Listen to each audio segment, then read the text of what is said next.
आनंदाची गोळी घेऊन या आला जय देव बोला रामा परमात्मे भारती परमात्मे भारती परिपूर्ण कामा जय देव जवळली शक्ती सोडली सीता जय जय भाले जय रघुनाथ आनंद हो संजय वैराग्य भक्ता आनंद जय शेकडो वर्षानंतर परत अयोध्येमध्ये श्रीरामचंद्रांचं मंदिरामध्ये आज स्थापना होत आहे आणि खऱ्या अर्थाने हा एक महत्त्वाचा दिवस ठरेल आणि त्याचप्रमाणे आज इथं सर्व लोक आज आपण पाहिलं असेल तर समाजातील सर्व लोकांनी इथं एकत्र येऊन इथं आपली रामभक्ती व्यक्त केली। आपल्याला सर्वांना माहीतच आहे की जिजाऊ मातांनी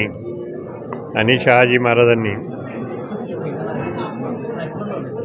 आपल्या भारताच्या स्वातंत्र्यासाठी स्वराज्यासाठी मार्गदर्शन सातत्याने शिवाजी महाराजांना केलं आणि तिथं त्यांच्याच त्यांच्यातूनच स्फूर्ती घेऊन शेवटी शिवाजी महाराजांनी आपलं स्वराज्य स्थापन केलं। आपल्याला लक्षात दुसरं येतं आहे की छत्रपती शिवाजी महाराजांपासून आधीसुद्धा होतं, त्यांच्यापासून विशेषतः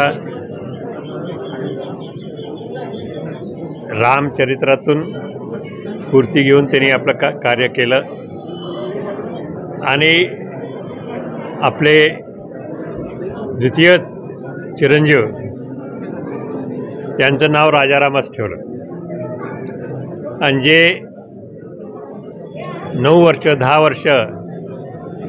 आपल्या स्वराज्यासाठी स्वातंत्र्यासाठी झिंजीहून लढत होते आणि शेवटी इथं पुन्हा एकदा स्वराज्य प्रस्थापित केल्यानंतर 1700 मध्ये ते आले आणि त्यानंतर ताराबाईंनी सुद्धा आपलं कार्य चालू ठेवलं आणि नंतर आपण पाहतोय की छत्रपती शाहू महाराज जेव्हा इथं आले त्यांचेही पुत्र त्यांचंही नाव राजाराम, त्याच्या आधीचे एक छत्रपती होऊन गेले त्यांचंही नाव राजाराम आणि धाकट्यांचं नाव छत्रपती धाकट्या चिरंजीवाचं नाव शिवाजी। अशा तऱ्हेने त्यांची भक्ती सातत्याने रामभक्ती सर्व लक्षात येऊ शकते आणि राम हे आपल्या कोल्हापूरला काही नवीन नाहीत, प्राचीन काळापासून आपण सर्व रामाची भक्ती करतो। इथलं हे मंदिर जेव्हा हे सगळं उद्ध्वस्त झालं होतं तेव्हा जवळजवळ 200 वर्षापूर्वी साधारण इथं हे मंदिर पुन्हा प्रस्थापित झालं, जे आज